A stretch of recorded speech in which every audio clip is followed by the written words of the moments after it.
Terima kasih Tuhan buat hari ini, terima kasih Roh Kudus, teduhkan hati kami.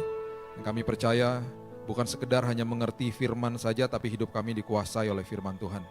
Kami sambut Tuhan, firman kebenaran, hanya di dalam satu nama yang indah, Yesus Kristus Tuhan dan Juru Selamat kami. Kami berdoa dan mengucap syukur, kita sama-sama katakan, amin, amin, amin, amin, haleluya. Silakan duduk, shalom.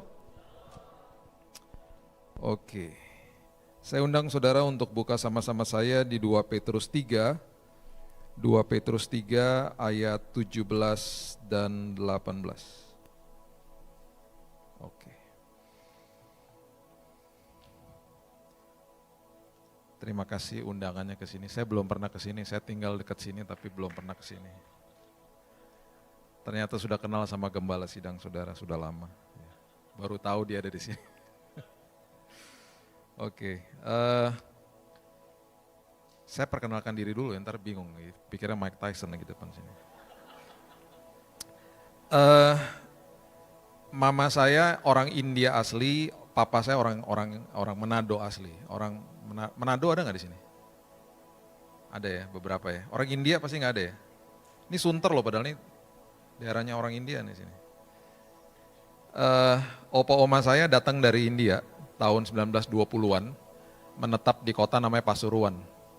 Dan saya juga baru tahu waktu tahun-tahun itu ternyata udah ada ekspatriat gitu ya. Jadi mereka tuh datang ke sana kerja di pabrik rokok. Di pabrik rokok di Pasuruan sebagai akuntan, orang India tuh jago ngitung kan ya. Jadi mereka kerja di situ dan uniknya mereka udah Kristen. Jadi kan India tuh jajahan Inggris ya, jadi mereka sudah Kristen. Jadi kemudian mereka lama-lama nggak sejahtera ya kerja di situ, mereka mengeluarkan diri dan mereka pindah ke kota namanya Batu Malang. Kalau Bapak Ibu pernah ke Batu Malang, itu kota yang sangat indah sebenarnya. Dan akhirnya mereka mendirikan gereja di sana. Dan jadi mama saya semuanya lahir sama kakak-kakaknya lahir di sana. Jadi mama saya ini orang India asli, tapi nggak bisa ngomong India karena di rumah ngomong Inggris sama waktu itu jajahan Belanda kan ya, jadi ngomong Belanda.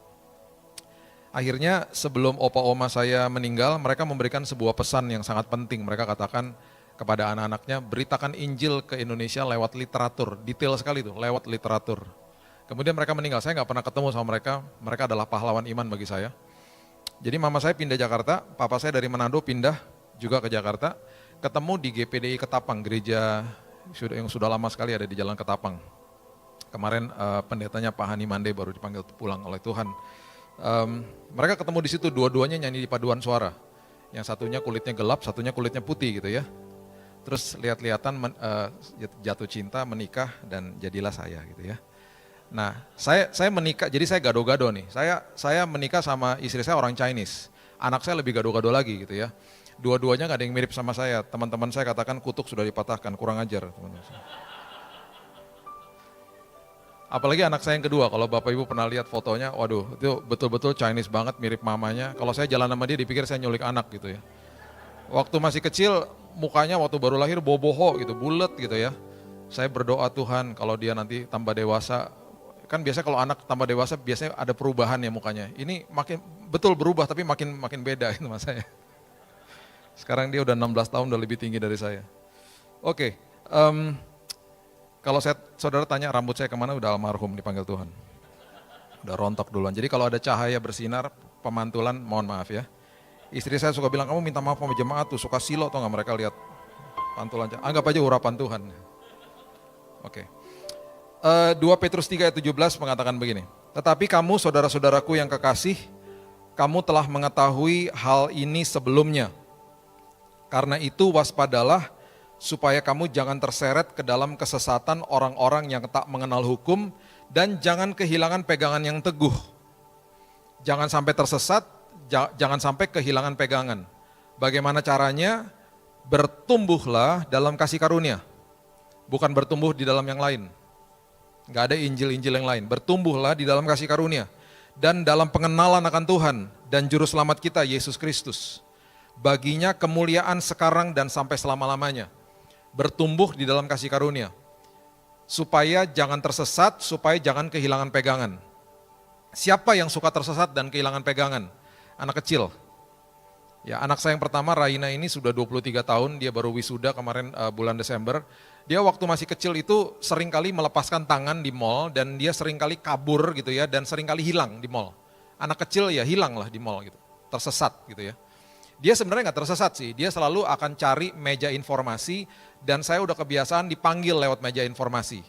Bapak Billy Lantang ditunggu anaknya di meja informasi gitu. Nanti ketika saya datang, dia udah duduk di situ dengan kakinya yang goyang-goyang, dia bilang, "Dedi," gitu, saya nggak bisa marah langsung. Satu hari waktu dia hilang di mall, saya cukup kaget karena mallnya nggak punya meja informasi. Karena itu tempat referensi dia untuk dia datang dan minta pertolongan, biasanya gitu. Jadi saya mulai bingung, aduh ini mall cuma ada directory gitu ya, nggak ada meja informasi. Tiba-tiba setelah menunggu sekian lama kami dapat telepon dari dia. "Kamu di mana, Kak?" "Aku udah di rumah." Kaget dong. "Gimana caranya?" "Naik taksi pulang sendiri. Minta uang di rumah," katanya. Jelas kita marah. "Kamu nggak bisa begitu." "Udah dong, tenang dong, kan aku udah di rumah. Udah deh, jangan ribet," gitu. Anak itu begitu pandai, jadi akhirnya dia kemarin sekolah, dia dapat scholarship, dapat beasiswa, kemudian dia dapat lulus dengan magna cum laude bahkan. Dan ini anak sangat-sangat pandai karena dari kecil udah beraninya luar biasa. Tapi yang paling penting adalah ketika dia bertumbuh dewasa, dia tumbuh di dalam kasih karunia. Saya tidak pernah ngajarin kedua anak saya dengan cara begini-begini. Ini hukum Taurat bagi saya. "Anak siapa kamu?" Anaknya bingung, "Anak elu kok nanya gimana?" Jadi saya kalau ngajarin mereka, kalau mereka bandel-bandel, saya berlutut di depan mereka. Saya rangkul mereka. Seperti Yesus merangkul kita ketika kita jatuh. Karena Tuhan tidak pernah berseberangan sama kita. Saya rangkul dia dan saya bilang gini, apa yang saya bisa lakukan supaya kamu tidak mengulangi perbuatanmu lagi. Di saat itu mereka langsung berpikir bahwa bapak saya tidak berseberangan sama saya. Yang ada mereka menangis karena mereka merasakan kasih bapaknya. Walaupun mereka buat salah. Saya ngomong baik-baik, saya bilang gini, kalau sampai terjadi lagi, kira-kira disiplin apa yang patut kita lakukan bersama-sama nih? Kita tegakkan bersama-sama. Dia pilih. Jangan bawa aku ke tempat ini yang tempat yang dia suka. Atau ambil mainan aku. Di confiscate, ditahan dulu sebentar. Namanya grounded. Dan ketika terjadi lagi, dia konsekuensi sama disiplinnya. Dan anak-anak tidak sakit hati sama orang tuanya. Satu hari, ketika kami tidak ada di rumah, mereka tidak berbuat nakal karena ketakutan sama orang tuanya, tetapi karena mereka hormat sama orang tuanya. Itu kasih karunia. Itu yang Yesus ajarkan kepada kita. Itu yang dia tawarkan kepada kita. Dan itu sebabnya ketika dia mati di kayu salib dan dia katakan tetelestai, sudah selesai, it is finished. Berarti hari ini kita ada di hadapan Tuhan karena kita sudah dilayakkan oleh Tuhan. Jangan lagi pernah berdoa mengatakan, "Tuhan layakan aku Tuhan, Tuhan layakan aku." Kita sudah dilayakkan. Harusnya kita berdoa mengatakan, "Tuhan terima kasih bahwa saya sudah dilayakkan. Hari ini saya hidup taat bukan untuk dilayakkan, tetapi karena saya sudah dilayakkan, saya hidup taat." Karena sudah selesai. Itu namanya bertumbuh di dalam kasih karunia. Ketika kita bertumbuh di dalam kasih karunia, kita mengerti bahwa Tuhan saya tidak pernah berseberangan sama saya. Dia selalu ada di pihak saya. Bahkan di Alkitab dikatakan dia adalah perintis, prodromos bahasa aslinya. Itu adalah orang yang biasanya lari masuk ke dalam kota dan berteriak kepada kota, "Hai warga, sebentar lagi raja, orang penting, VIP, pejabat akan lewat sini." Semua rakyat turun di pinggir jalan, menyambut orang penting itu masuk ke dalam kota. Bayangkan Alkitab mengatakan Yesus adalah prodromos, dia adalah perintis. Seolah-olah ketika dia masuk ke dalam ruang Maha Kudus, ketika dia katakan sudah selesai, ketika tabir bait Allah terbelah dua, dan tidak ada lagi pemisah antara Tuhan dengan manusia, seolah-olah saat itu dia masuk ke dalam pelataran sorga dan dia berteriak, sebentar lagi ada orang penting mau datang. Siapa? Saudara dan saya. Masuk ke dalam hadirat Tuhan, dalam kondisi apa saja, di mana saja, dan kapan saja. Itu yang dikatakan di Alkitab bahwa kita bisa menghampiri tahta Tuhan saat ini. Itu sebabnya orang Kristen dalam posisi sedang sakit pun, sedang di tempat tidur, mau ada di dalam angkot, mau di kamar mandi, kita bisa berseru dalam nama Tuhan Yesus. Kita bisa berdoa dan kita bisa menyapa Tuhan dan kita bisa berkomunikasi dengan Tuhan. Karena sudah tidak ada lagi pemisah antara Tuhan dan manusia. Tidak seperti di zaman perjanjian lama ketika ada atonement day atau hari pendamaian, ketika ada imam besar yang harus masuk ke dalam ruang maha kudus sebagai perantara, mediator antara Tuhan dengan manusia. Dan kalau imam besar itu tidak kudus, dia pun bisa mati di dalam ruang maha kudus. Ironis, ruang maha kudus tetapi juga ruang yang paling menakutkan. Dan manusia membutuhkan imam besar untuk menjadi mediator. Kita sekarang mempunyai mediator yang namanya mediator agung yang adalah namanya Yesus. Hamba Tuhan, bukan mediator saudara. Oleh sebab itu jangan mengkultuskan hamba Tuhan. Saya dan semua hamba Tuhan yang lain, Pak Gembala Sidang juga di tempat ini, kita hanya pemberita dan penyampai kabar kebenaran, bukan mediator. Jangan dikultuskan hamba Tuhan. Ya, jangan dikit-dikit minta doa nggak apa-apa, tapi kita punya kuasa sama loh. Nggak bisa kultuskan hamba Tuhan, kedaulatan di dalam tangan Tuhan, amin. Bertumbuh di dalam kasih karunia, jangan berikan kondisi sama Tuhan. Ikut Tuhan bukan transaksi, kalau saya begini ntar Tuhan begitu, emangnya dewa? Kalau kasih persembahan sama Tuhan, apapun bentuknya, mau apapun itu bentuknya, jangan bilang ini Tuhan, kembalikan ya Tuhan berkali-kali lipat, enak aja. Jadi kalau persembahan kita kasih sama Tuhan berarti ini pancingan dong. Ini pancingannya Tuhan ya. Pancingannya 10%, 20% ini pancingan loh Tuhan. Balikin loh Tuhan. Enak aja. Semua yang kita pikir itu milik kita. Semuanya adalah titipan kerajaan sorga. Semuanya punya Tuhan. Kita masuk ke dalam dunia ini tidak bawa apa-apa. Kita nanti pulang gak bawa apa-apa. Apapun yang melekat dalam kehidupan kita selama ini. Itu punya kerajaan sorga yang harus dikelola. Kita ini pengelola bukan pemilik. Itu sebabnya kita memiliki akses, karena kita bukan pemilik. Itu sebabnya si bungsu ketika mau pergi dia katakan apa? Berikan harta milik kita. Harta milik kita tuh akses, dia sebenarnya paham. Yesus lagi kasih sebuah perumpamaan yang sangat dalam, setiap kata tuh dalam. Berikan harta milik kita tuh akses, yang menjadi hakku katanya si bungsu. Dia memisahkan akses kepada kepemilikan. Apa yang terjadi? Ketika dia pergi, semua yang menjadi milik dia habis total. Bahkan ampas yang menjadi makanan babi kelihatan menarik untuk dimakan. Perhatikan prinsip ini baik-baik. Akses, itu berarti kita melekat kepada sumber. Itu sebabnya Tuhan mengatakan apa? Engkau ranting, aku pokok anggur. Ranting melekat kepada pokok anggur. Apapun yang pokok anggur punya, ranting punya. Karena nutrisinya mengalir. Itu namanya akses. Apapun yang terlepas dari tangan tidak akan pernah terlepas dari hidup karena supply jalan terus, akses. Tetapi kepemilikan berarti saya memisahkan daripada sumber, saya berdiri sendiri, independen. Ketika saya berdiri sendiri, apapun yang terlepas dari tangan, terlepas dari hidup karena supply nggak ada. Itu prinsipnya. Makanya kehabisan, makanya dia pulang, dia mengerti akses sumber yang adalah Bapa itu sendiri. Itu menjadi jangkar atas hidupku. Itu sebabnya waktu saya sakit di tahun 2019, saya divonis mati 3 bulan kena kanker darah. Saya bilang gini sama Tuhan, Tuhan saya kan ranting, Tuhan kan pokok anggur. Pokok anggurnya nggak punya kanker, berarti saya nggak punya kanker. Berarti kesembuhan mengalir kepada aku. Aku percaya dalam nama Tuhan Yesus kesembuhan sudah aku terima. Mengalirlah Tuhan, walaupun besoknya lihat hari-hari yang buruk. Besoknya tiba-tiba habis kemo darah semua yang keluar, karena habis tubuh saya. Saya nggak peduli, saya bilang Tuhan, yang saya lihat di depan saya adalah kenyataan hidup, tapi saya berpegang penuh sama kebenaran firman Tuhan. Itu sebabnya kenyataan harus tunduk sama kebenaran. Apapun yang ada di depan saya harus tunduk sama kebenaran firman. Itu menjadi jangkar atas iman, itu bertumbuh di dalam kasih karunia. Itu maksudnya supaya kita nggak tersesat, kita nggak kehilangan pegangan. Makanya yang sering kehilangan pegangan karena anak kecil sering kehilangan pegangan karena mereka juga mempunyai hidup yang sama sekali belum memiliki gaya hidup intim sama Tuhan. Masih semuanya serba keharusan.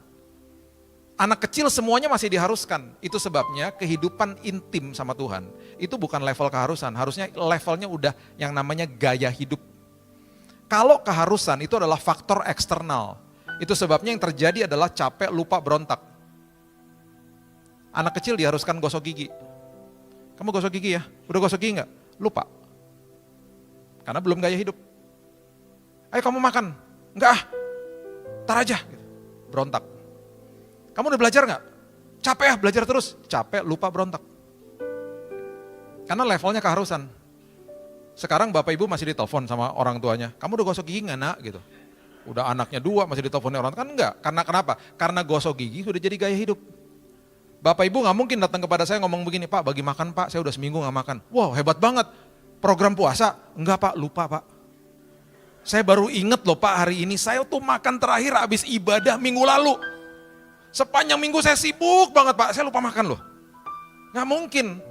Kenapa? Karena udah jam-jam makan kita nagih. Nagih dari mana? Dari dalam sini toh. Itu namanya gaya hidup. Gaya hidup akan selalu nagih dari dalam. Keharusan faktor eksternal. Jadi orang yang punya gaya hidup intim sama Tuhan, walaupun pulang udah malam, udah capek, tetap akan sujud di hadapan Tuhan dan bilang apa? Tuhan, aku mau intim sama Tuhan. Aku mau doa dulu Tuhan, karena nagih dari dalam sini. Orang yang nagih keintiman sama Tuhan, kalau pagi bangun gak begini-begini. Ya tiap orang kalau bangun pagi kan tangannya gini-gini, bukan cari istri, bukan cari suami, cari HP. Oke lah, gak apa-apa lah cari HP.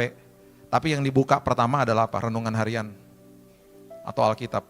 3 tahun lalu Tuhan bilang gini sama saya, Bill, kamu tegur-tegur jemaat, sekarang kamu tulis renungan harian. Enak aja.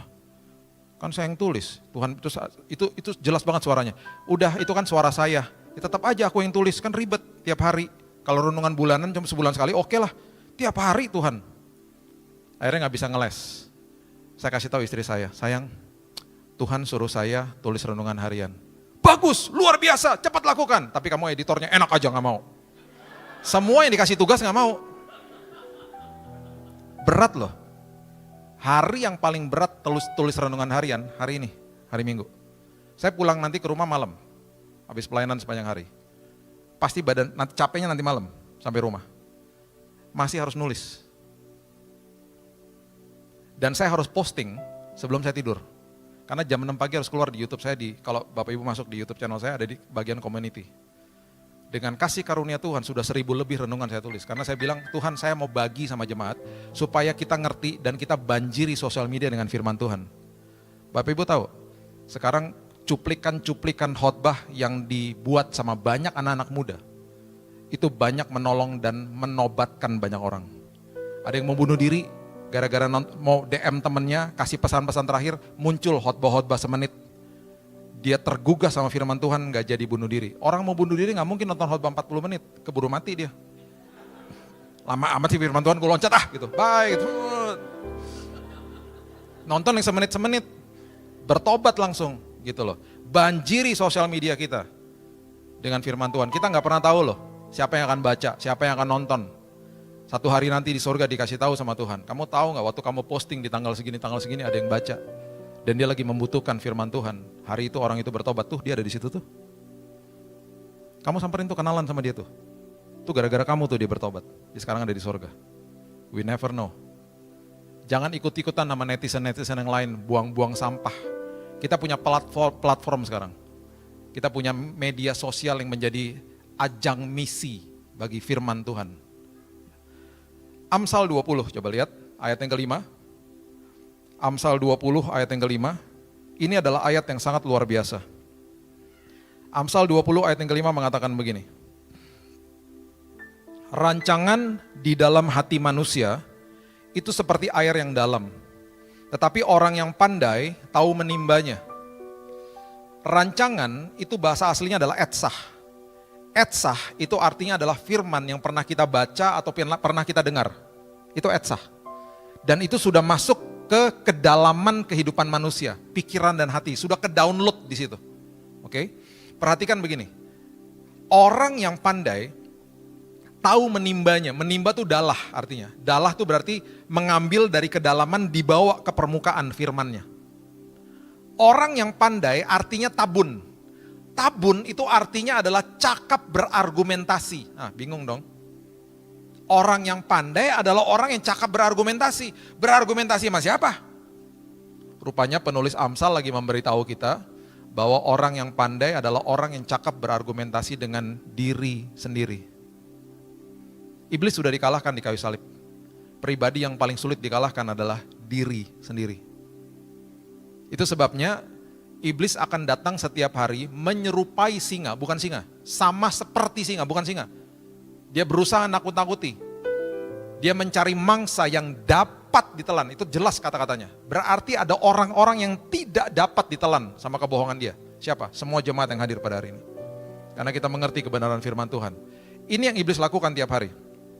Mematahkan semangat, mencobai, menuduh, membohongi. Mematahkan semangat, mencobai, menuduh, membohongi. Itu tiap hari dilakukan dan tidak ada tanggal merah. Itu iblis. Tiap hari. Itu sebabnya kita harus menjadi orang yang pandai, karena itu yang dia lontarkan kepada pikiran kita. Kita harus menjadi orang yang pandai untuk cakap berargumentasi sama diri sendiri. Tiap hari. Untuk mengambil semua firman Tuhan yang pernah ditabur dalam hidup ini, dibawa ke permukaan dan dilakukan. Dan itu gak mudah. Itu yang namanya bertumbuh di dalam kasih karunia, bertumbuh di dalam kebenaran supaya menjadi dewasa rohani. Dan bertumbuhnya harus benar. Bertumbuhnya harus tahu bahwa saya sudah dilayakkan, kasih karunia Tuhan cukup bagi saya. Saya sudah diampuni, saya dikasihi, Tuhan tidak pernah berseberangan sama saya. Di tahun 98, saya bertobat, terima Yesus sebagai juru selamat. Yang tadi saya katakan waktu oma saya dan opa saya katakan harus beritakan Injil kepada bangsa Indonesia lewat literatur. Tahun 67 keluarga kami mendirikan yayasan namanya Yayasan Immanuel. Kalau Bapak Ibu pernah lewat di toko buku Immanuel atau pernah mampir, ya itu adalah pelayanan kami dari tahun 67. Ada penerbitan, kalau pernah baca buku ada logo Immanuel, itu pelayanan kami. Kami juga membantu ratusan hamba Tuhan di daerah dari tahun 67. Papa saya salah satu pendiri Gideon Indonesia. Saya besar di keluarga seperti itu. Tahun 60-an, pendeta besar Amerika namanya Oral Roberts buat KKR di Gelora Senayan. Papa saya yang ngurusin. Itu sebabnya tahun 86 saya dikirim ke sekolahnya. Saya belum bertobat. Saya masuk ke sekolah Kristen yang sangat baik, universitas di Tulsa, Oklahoma, Amerika. Saya telepon ke rumah, saya bilang ini, apa-apaan nih sekolah? Tiap minggu harus chapel, harus ibadah, kalau nggak ibadah denda $50. Saya nggak mau, saya mengeluarkan diri dari situ. Rugi, karena itu sekolah yang baik. Saya bilang apa? Saya mau pilih sekolah yang sesuai sama keinginan saya. Saya berontak. Saya nggak bertobat. Tahun 98, waktu saya bertobat, hidup saya udah penuh sampah. Yang penuh sampah apanya? Jiwanya. Di dalam jiwa ada apa? Pikiran, kehendak, emosi, perasaan, itu jiwa. Waktu tahun 98 saya lahir baru. Yang lahir baru apanya? Tubuh, jiwa, atau roh? Rohnya. Tubuhnya tetap sama, lihat di kaca besok habis lahir baru tetap gak ada rambutnya. Berharap tumbuh tapi enggak. Nanti kalau tubuh yang mulia nanti di surga mudah-mudahan ada rambutnya ya. Udah request nih saya. Anak-anak saya waktu lahir saya udah gak ada rambut, jadi bagi mereka laki-laki normal begini. Jadi yang ada rambutnya bagi anak-anak saya waktu lahir, lihat bapaknya nggak ada rambut ya, ya berarti laki-laki normalnya begini kan, itu pertama kali mereka lihat kan. Jadi maaf aja, kalau yang ada rambutnya bagi anak-anak saya nggak normal rambutnya. Itu sebabnya anak wanita saya, Raina, sekarang 23 tahun, tertarik sama laki-laki nggak ada rambutnya. Dad, ganteng ya Dad, kayak Dedi katanya gitu. Oh iya, pas saya lihat nggak ada rambutnya. Karena terbiasa sama begitu. Makanya yang rambutnya udah mulai habis, kita adalah umat pilihan Tuhan. Haleluya. Jangan sedih ya, jangan sedih. Tenang aja. Waktu saya bertobat, karena rohnya yang lahir baru, berarti kan rohnya baru lahir. Berarti kan rohnya usianya sangat muda. Kalau dibanding sama jiwa saya yang udah penuh sampah, yang udah bertahun-tahun dipenuhi sama sampah, ini rohnya usianya mudanya luar biasa. Kalau rohnya gak dikasih makan dan rohnya gak bertumbuh, akhirnya bagaimana hidupnya bisa dipimpin sama roh kalau rohnya kecil terus. Kan lahir baru lahir. Jadi saya harus tiap hari harus sadar bahwa saya harus kasih makan roh saya. Supaya bertumbuh di dalam kebenaran Tuhan. Supaya ketika harus mengambil keputusan, rohnya yang berkuasa, bukan dagingnya. Bukan jiwanya yang penuh sampah, bukan. Dan itu berarti pembaharuan budi, tiap hari harus lakukan itu. Kita punya kelemahan masing-masing. Saya punya kelemahan masing-masing, kita punya sekolah kehidupan masing-masing. Yang bisa validasi bahwa kita lulus dari sekolah-sekolah kehidupan adalah orang-orang terdekat. Saya dulu punya pergumulan paling berat sama apa? Sama motor yang ada di Jabodetabek. Ada 16 juta motor di kota kita ini.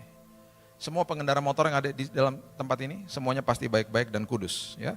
Tetapi motor-motor yang di luar sana, banyak yang kurang ajar. Mereka suka menyalip-nyalip mobil dan itu daging kita juga disalip sama mereka. Ya kan?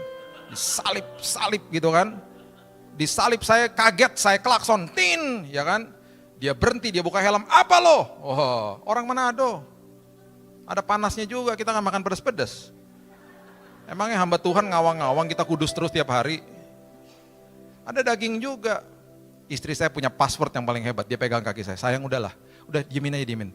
Jangan-jangan dia jemaat. Oh, iya. Saya kalau dengar kata jemaat, luluh hatinya, turun. Iya ya, jemaat. Setiap kali ada motor nyebelin, istri saya selalu bilang, itu jemaat. Jemaat dari gereja mana sih? Kurang ajar semua jemaatnya. Semua jemaat. Akhirnya saya berubah pikiran saya, iya ya. Jangan-jangan dia lagi kesel hari ini, dia lagi bete, mungkin dipecat, tadi pagi berantem sama istrinya, udahlah tenang aja ya. Berapa tahun yang lalu istri saya ngomong gini, sayang, kok sekarang kamu tenang ya? Ada motor nyebelin, aku juga kesel, kamu diem aja gitu. Berarti apa? Udah lulus. Yang validasi orang terdekat, amin. Itu tiap hari. Jadi orang yang cakap berargumentasi sama diri sendiri. Karena apa? Karena segala sesuatu yang kita tidak pahami menjadi kebodohan. Saya ulang ya, segala sesuatu yang kita tidak pahami jadi kebodohan. Anak kecil karena tidak paham bahwa gosok gigi itu penting, jadi kebodohan bagi dia. Lupa lah, gak mau lah, kebodohan. Karena dia gak menganggap itu penting. Segala sesuatu yang kita tidak pahami, kita merasa itu kebodohan. Ayatnya ada, coba lihat. 1 Korintus, coba lihat. 1 Korintus pasal yang kedua ayat 14, coba lihat. 1 Korintus 2 ayat 14. Tetapi manusia duniawi tidak menerima apa yang berasal dari roh Allah. Nah loh, manusia duniawi jangan pernah baca ayat ini hanya mengatakan bahwa ini buat orang dunia. Bukan, kita juga punya sisi dunianya. Jiwa kita masih bersentuhan sama dunia. Itu sebabnya harus kasih makan rohnya dengan firman kebenaran tiap hari intim sama Tuhan. Dikatakan begini, karena hal itu baginya adalah suatu kebodohan. Kenapa? Dan ia tidak dapat memahaminya sebab hal itu hanya dapat dinilai bukan dengan jiwa, secara rohani. Kebenaran firman Tuhan harus dinilai secara rohani, karena rohnya yang lahir baru. Kebenaran firman Tuhan seringkali menjadi kebodohan bagi jiwa kita, bagi pikiran, emosi, perasaan kita, karena bertentangan sama nilai dunia. Jadi apapun yang kita tidak pahami jadi kebodohan. Sama seperti saya kalau lihat sebuah lukisan. Saya nggak paham dunia lukisan. Jadi ketika saya lihat ada sebuah lukisan, teman saya bilang itu harganya 1 M. Saya begini, 1 M? Itu jadi kebodohan bagi saya. Saya bilang gini, itu kayak cat tumpah ya.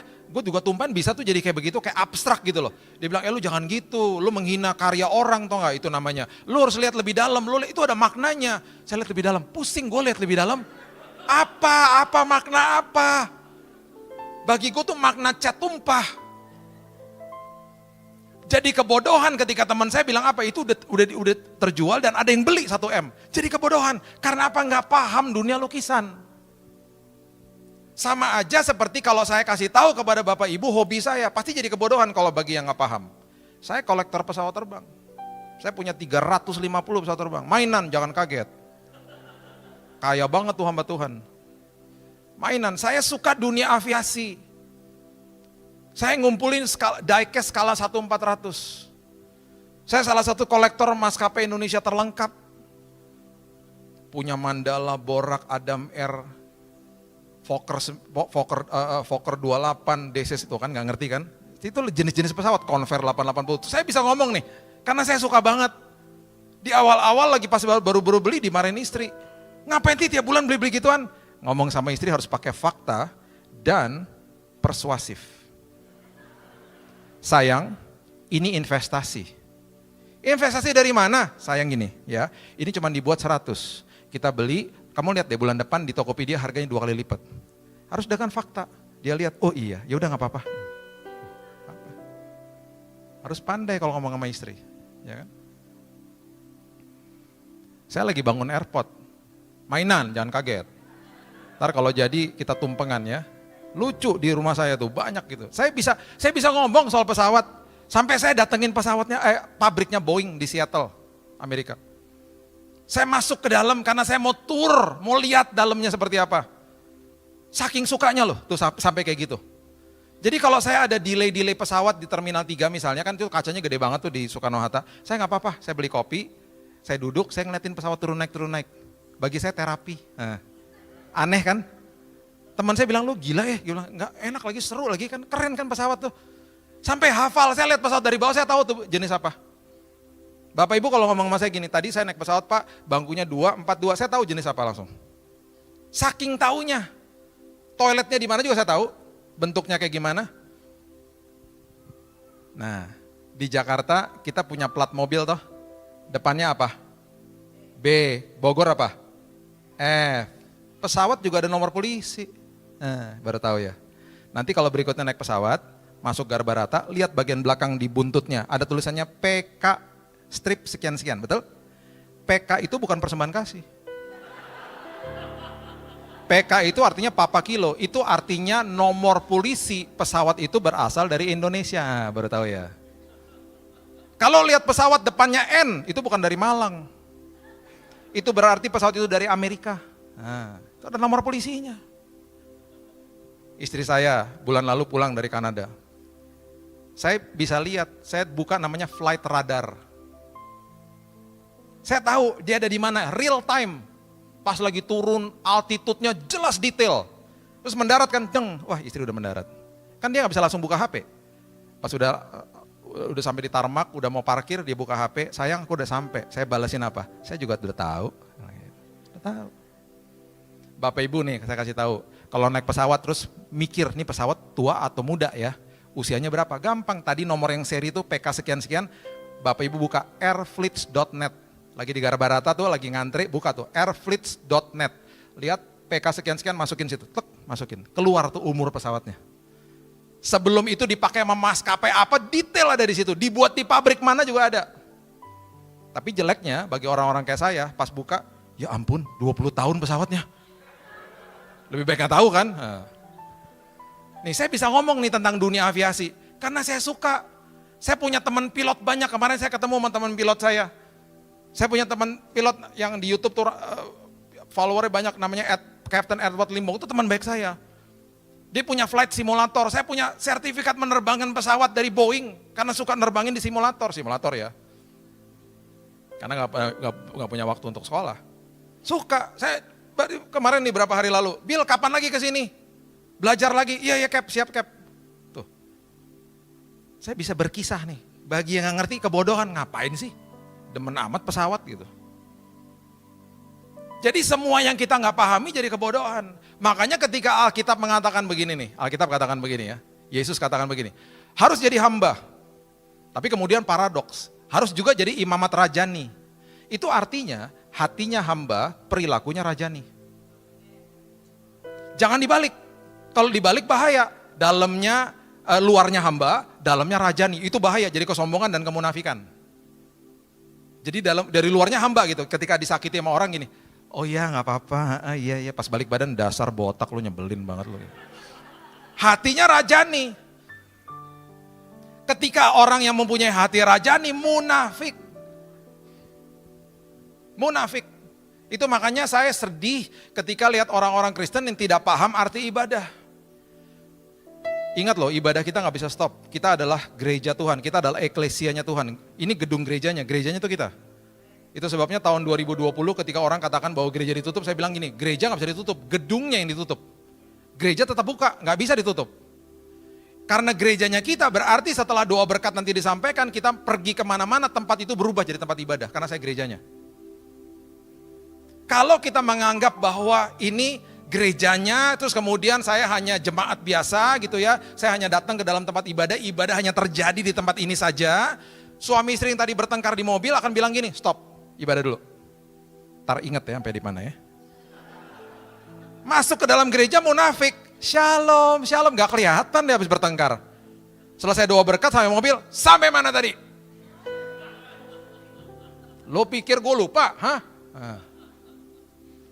Makanya seorang ibu, diakones gereja yang saya kenal udah bertahun-tahun, waktu nganterin saya pulang, saya kenal dia udah bertahun-tahun, nganterin saya ke tempat mobilnya. Pak, pakai mobil saya pak, sama supirnya. Ibu gak ikut, enggak, bapak sama supirnya dianterin pulang, makasih bu. Gitu. Nyampe di mobil, jalan, baru 5-10 menit supirnya ngomong gini, Pak, ada kerjaan gak buat saya pak? Hah, kerjaan? Mobilnya bagus, gaji pasti bagus, kenapa minta kerjaan? Tiba-tiba nangis. Saya gak tahan pak kerja di sini pak. Kenapa mas?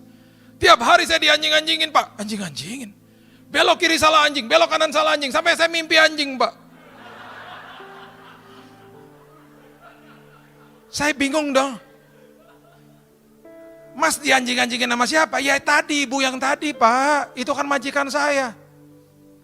Pak, kalau bapak gak percaya pak, tanya sama mbak-mbak di rumah pembantu-pembantu pak, dianjing-anjingin tiap hari pak. Sampai anjing di rumah juga takut sama ibu pak. Saya bilang apa tau gak? Saya bilang gini, Mas, saya kenal ibu itu udah bertahun-tahun mas.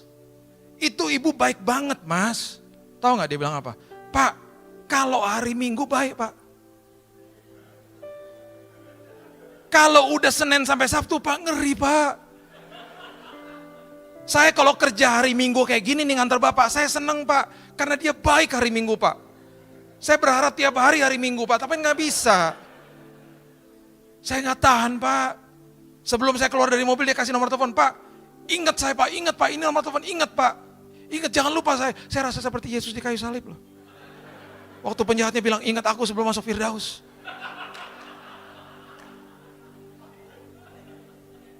Ingat dia ngomong gitu, ingat saya pak, ingat pak. Nomor teleponnya hilang. Kalau nggak saya suruh kerja di sini di JKI pasti luar biasa. Ya kan? Saya hari itu terganggu loh Bapak Ibu, terganggu saya. Karena saya kenal ibu itu udah lama banget. Dan memang selalu baik kalau hari Minggu. Ternyata. Itu kayak gitu-gitu, nggak ngerti. Orang tuh nggak ngerti ibadah yang sebenarnya akhirnya. Ngapain? Kita menganggap itu pelayanan, sementara di luar kita nggak melayani orang. Kita cuma jadi jagoan kandang hari Minggu akhirnya. Itu sebabnya orang-orang yang memiliki hati hamba, perilakunya rajani, kalau besok akhirnya ketemu sama orang yang pernah melukai hati kita nggak boleh silent treatment, ayo. Kita nggak boleh diemin mereka. Nah kan, jadi kebodohan kan. Ya kan, suami istri yang waktu kemarin kita konseling selagi pandemi. Saya sama istri saya bilang gini, ayo Pak Bu minta maaf dulu sama pasangannya. Tahu nggak mereka bilang apa? Enak aja, kan dia yang salah bukan saya. Nah. Terus kita kutip firman Tuhan, gini loh Pak, Bu, kita harus saling mengasihi sama seperti Kristus mengasihi saya. Bukan sama seperti pasangan kita ngasihi kita, bukan. Bagi orang yang tidak paham, sebuah kebenaran jadi kebodohan. Saya nggak percaya sama yang namanya silent treatment, mendiamkan seseorang. Saya nggak setuju sama itu. Bagi saya itu bukan hati hamba. Makanya kalau besok ketemu di mall sama orang yang pernah melukai kita akan menjadi orang yang apa? Tabun, berargumentasi sama diri sendiri. Iya kan? Tegur gak ya? Kemarin firman Tuhan bilang suruh tegur. Lagi berargumentasi sama diri sendiri. Tegur gak ya? Ntar dia bawa muka lagi. Tegur gak ya? Gitu.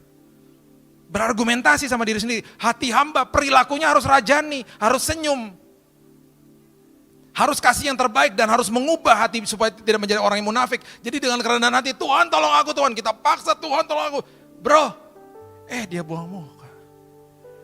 Mending buang mukanya cuma buang muka melipir dikit nih, buang mukanya maksimal. Bahkan dilirik lagi. 2 kali buang mukanya. Kita jadi orang-orang yang berargumentasi dalam diri sendiri, kita mengatakan apa? Tuh kan tahu gitu gue kagak tegur. Tapi di hari itu, kita menjadi orang yang lebih daripada pemenang. Karena bagi kita melakukan sebuah kebenaran dan kita sedang bertumbuh di dalam kasih karunia. Yang paling berat ya, yang paling berat setelah dia buang muka, yang paling berat ngapain tau gak? Kita lagi janjian ketemu sama teman di Starbucks yang kenal juga sama dia. Ayo, kenal teman kita kenal juga sama tuh orang, dan udah gitu udah di ujung mulut nih, kita mau ngomong apa, biasanya di ujung mulut apa? Lu tahu nggak? Apaan? Gue barusan ketemu tuh sama dia tuh, serius loh. Iya, udah mulai nih gosip, udah mulai dibakar nih. Gue tegur cuy, serius loh, iya gue dibuang muka, serius loh, iya pantesan bisnisnya kagak laku, dihukum Tuhan dia. Tuhan gak berkenan sama hidupnya. Selesai deh, gue gak akan tegur-tegur lagi. Wah itu jadi gosip yang begitu panas. Itu tantangan berikutnya. Udah kita dibuang muka, ketemu sama temen yang kenal sama dia, udah di ujung mulut kita tutup mulutnya. Apa kabar lo? Terus kita cuma ngomongin, oh gue baik-baik aja, kita cerita yang lain. Padahal udah pengen curhat di sini. Pengen dapat validasi bahwa gue yang bener. Karena kalau gosip kan gitu, pengen dapat validasi bahwa kita yang benar, bukan dia. Kita tutup mulut, disitulah kita sedang bertumbuh di dalam kasih karunia. Kita akhirnya melakukan sesuatu yang luar biasa, kita menjadi orang yang tabun, orang yang cakap berargumentasi sama diri sendiri. Disitulah kita menjadi orang-orang yang pemenang. Gak tersesat, gak kehilangan pegangan akhirnya. Itu firman Tuhan. Mazmur 131 ya, saya tutup sama ini ya. Ini salah satu doa saya kalau pagi ya. Salah satu yang saya katakan kepada Tuhan adalah gini. Sesungguhnya Mazmur 131 ayat yang kedua.